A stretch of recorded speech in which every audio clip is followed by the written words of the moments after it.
Hi hello नमस्कार, मी आहे योगिता आणि स्वागत आहे तुमचं आपल्या चॅनलवर.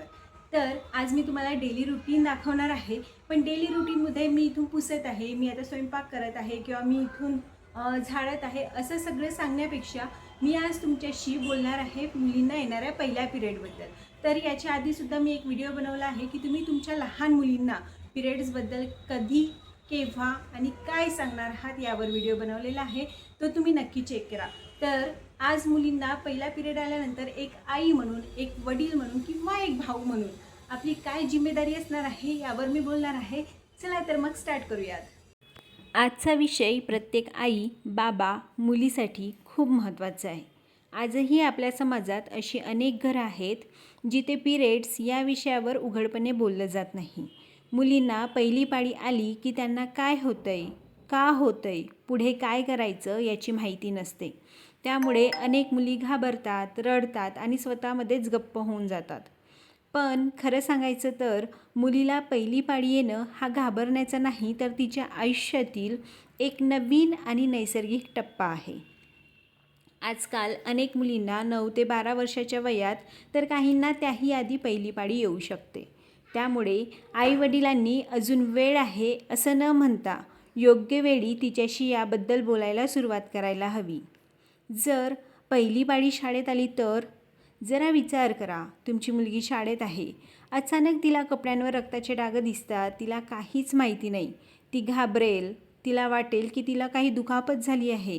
काही मुली तर लाजेमुळे पूर्ण दिवस कोणालाच काही सांगणार नाहीत. आणि अशी वेळ आपल्या मुलीवर येऊ नये म्हणून आईवडिलांनी आधीच तिला पिरियड्सबद्दल सांगणं ही त्यांची जबाबदारी आहे. मग सांगायचं तर आहे, पण मुलीशी कसं बोलायचं? तिला खूप मोठे मोठे वैज्ञानिक शब्द सांगण्याची गरज नाही. फक्त इतकं सांगा, बाळा, प्रत्येक मुलीच्या शरीरात एक नैसर्गिक बदल होतो, त्यालाच मासिक पाळी म्हणतात. यात घाबरण्यासारखं किंवा लाजण्यासारखं काहीच नाही. तिला हे समजलं की तिची अर्धी भीती तिथेच संपेल. पहिली पाळी आली तर काय करावं? सर्वात आधी मुलीला शांत करा, तिला मिठी मारा, तिच्या डोक्यावरून हात फिरवा आणि सांगा, घाबरू नको, मी तुझ्यासोबत आहे. हा एकच संवाद मुलीला आयुष्यभर लक्षात राहतो. आधीच्या काळात जेव्हा पहिली पाळी यायची तेव्हा अनेकदा दूर हो, दूर हो, दूर हो, बाथरूममध्ये हो, लगेच जा, इथे नको थांबू, असं करायचे. पण आता त्याची खरंच गरज नाही. जर लहान मुलींना पिरियड्स आले तर त्यांच्यासाठी कोणता पर्याय निवडावा? आजकाल फक्त सॅनिटरी पॅडच नाही, तर डायपर पिरियड्स पॅन्टीज देखील उपलब्ध आहेत. माझ्या मते पहिली पाळी आलेल्या मुलींसाठी हा खूप चांगला पर्याय असू शकतो. कारण सुरुवातीला पॅड नीट बसला आहे का, लीक होईल का, कपडे खराब होतील का, अशी भीती प्रत्येक मुलीला वाटते. डायपर पिरियड पॅन्टीज वापरल्यावर मुलींना अधिक सुरक्षित आणि आरामदायक वाटू शकतं. विशेषतः शाळेत, सहलीला किंवा प्रवासात हा पर्याय अनेकांसाठी सोयीचा असतो. जर तुमची मुलगी छान खेळत असेल, खेळण्याच्या स्पर्धेत भाग घेत असेल, तर त्यांच्यासाठी तर डायपर पिरियड पॅन्टीज ह्या अत्यंत उपयुक्त आहेत.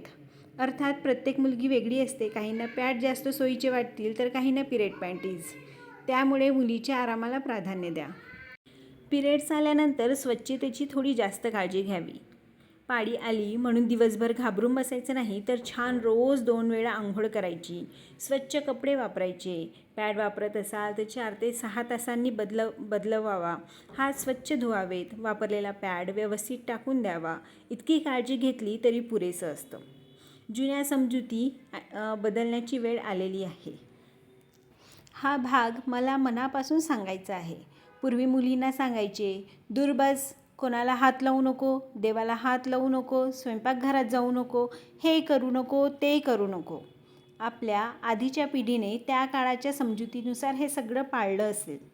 पण आज आपल्याकडे विज्ञान आहे, योग्य माहिती आहे. म्हणून मुलीला तू अशुद्ध आहेस किंवा तुझा स्पर्श चालत नाही अशी भावना देऊ नका. कारण एकदा तिच्या मनात मी घाण आहे ही भावना निर्माण झाली तर ती अनेक वर्ष तिच्यासोबत राहू शकते. हो, घरात आजी आजोबा किंवा वडीलधारी मंडळी त्यांच्या श्रद्धेनुसार काही परंपरा पाळत असतील तर त्यांचा आदर करा.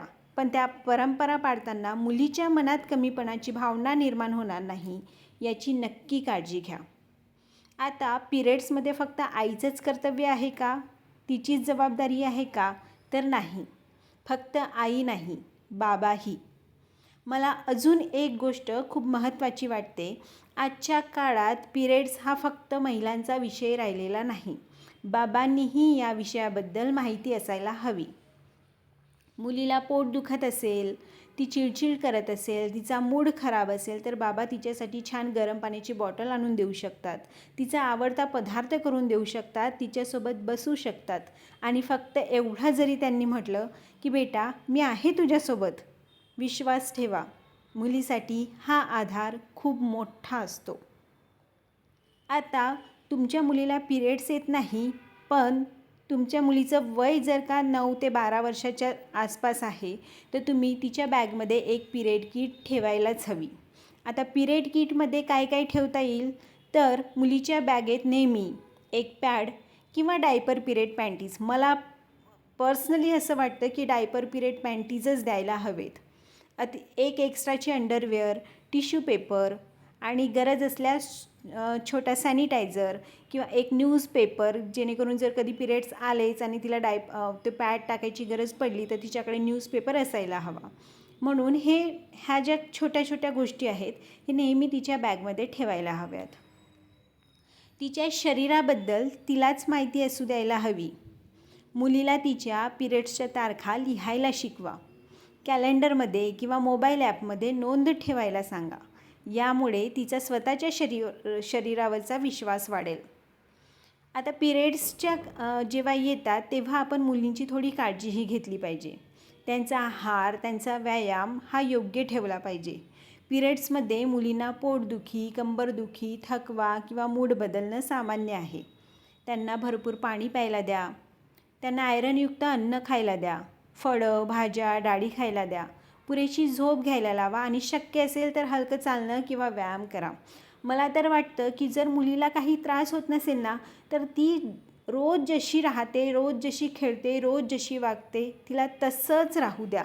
तिला असं म्हणायची गरज नाही की तू आराम कर, तू बसूनच राहा, तू झोपूनच राहा. हां, तिला त्रास होत असेल तर नक्कीच तिला आराम करायला लावा.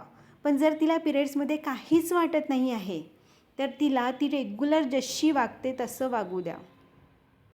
आता पिरियड्सबद्दल फक्त मुलींनाच माहिती हवी का, तर नाही. पिरियड्सबद्दल आता मुलांनाही शिकवा. घरातील मुलांनाही पिरियड्सबद्दल योग्य माहिती द्या. अनेकदा शाळांमध्ये मुलं डिस्कस करतात, मुलीसुद्धा डिस्कस करतात, पण ज्या मुलांना जे काही इकडली तिकडली माहिती मिळते त्यावर डिस्कशन होतो. त्यामध्ये अनेकदा मुलांना किंवा मुलींना चुकीची शिकवण मिळू शकते. त्यामुळे आपल्या मुलांना योग्य ती माहिती देणे हे आपलं कर्तव्य आहे.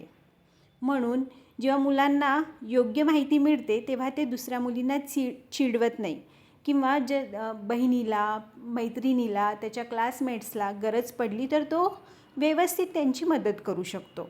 म्हणून आत्ता मुलांनाही शिकवणं गरजेचं आहे.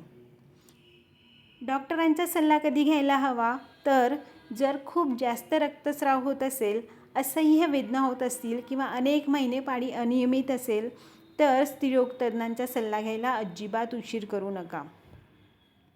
आता अनेकदा आपल्या खाण्यापिण्याच्या सवयी किंवा हार्मोनल इम्बॅलन्समुळे स्टार्टिंगपासूनच PCODचा प्रॉब्लेम सुरू होऊ शकतो. जर का तुम्हाला तसे लक्षणं दिसत असतील तर तुम्ही गायनेकोलॉजिस्टकडे जाणं अत्यंत गरजेचं आहे. आणि शेवटी मुलीची पहिली पाळी हा तिच्या आयुष्यातील भीतीचा क्षण नसावा, तर तो आत्मविश्वासाचा क्षण असावा. हे आपल्या हातात आहे. तिला करेक्ट माहिती द्या, तिला समजून घ्या, तिला आधार द्या आणि सर्वात महत्त्वाचं, तिला कधीच असं वाटू देऊ नका की ती अशुद्ध आहे किंवा कमी आहे. कारण पाळी ही तिची कमजोरी नाही, तर तिच्या निरोगी शरीराचं एक नैसर्गिक लक्षण आहे. जर हा व्हिडिओ तुम्हाला आवडला असेल तर प्रत्येक आई, बाबा आणि मुलीपर्यंत नक्की शेअर करा. कदाचित तुमच्या एका शेअरमुळे एखाद्या मुलीची पहिली पाळी भीतीने नाही तर आत्मविश्वासाने सुरू होऊ शकते. ती आजही तितकीच सुंदर आहे, तितकीच सक्षम आहे आणि तितकीच खास आहे.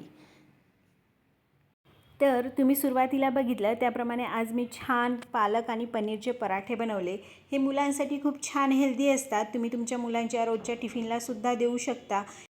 ह्यामध्ये आयरन आणि प्रोटीनचं प्रमाण भरपूर असतं, त्याच्यामुळे तुमच्या मुलाला तुमच्या मुलींना रोज खायला तुम्ही देऊ शकता. खूप टेस्टी लागतात. त्यानंतर मी पूर्ण घराची क्लिनिंगसुद्धा केली, कारण आज 5 दिवस झाले आमच्या मावशी सुट्टीवर आहेत. त्यामध्ये आता पुढच्या हप्त्यामध्ये मुलांची एक्झामसुद्धा आहे, त्यामुळे मध्ये मध्ये मुलांचं हे काय होतं मम्मा ते समजावून सांग हे सुद्धा सुरू होतं. क्लिनिंग करता करता मी त्यांनासुद्धा समजावून सांगत होते. आपल्या स्त्रियांचा रोजचा दिवस माझ्या मते असाच जातो. एक काम करा, तो ठेवा, पुन्हा दुसरं पकडा. मुलांना समजावून सांगा, मुलांना खायला द्या, मुलांचा अभ्यास घ्या आणि घरातलीसुद्धा कामं असतातच. त्याच्यानंतर नवरा ऑफिसमधून आलं की त्याचंही करा. आपले कामं काही संपणार नाही आहेत, पण त्याचसोबत आपण आपली योग्य ती काळजी घेतलीच पाहिजे असं मला वाटते. तुम्ही योगा सुरू केला आहे का? भरपूरदा मी योगाचे व्हिडिओ शेअर केलेले आहेत, ते तुम्ही बघता का? मला ते कमेंटमध्ये नक्की सांगा. थोडं बघा, तुम्हाला त्यातून मोटिवेशन मिळेल. थोडं योगा करा, आपल्या शरीरासाठी खूप गरज आहे. आणि जर तुम्ही योगा नियमित करत असाल ना, तर त्यामुळे PCOD किंवा PCOS होण्याचे चान्सेस खूप कमी होतात. मलासुद्धा स्टार्टिंगला PCOD होता आणि त्यामुळे मला डॉक्टरनी सांगितलं होतं की तुम्ही रोज योगा करा. खरंच, आणि मी रोज योगा केली की मला पिरियड्स रेग्युलर असतात, आणि जर का नाही केलं तर मग माझे पुन्हा पिरियड्सचे प्रॉब्लेम सुरू असतात. त्याच्यामुळे तुम्ही तुमच्या मुलींनासुद्धा रोज योगा करायची सवय लावा. अर्धा तास जरी योगा केला तरी पुरेसं असते. त्यांच्या अंगाची हालचाल होणे फार गरजेचे असते.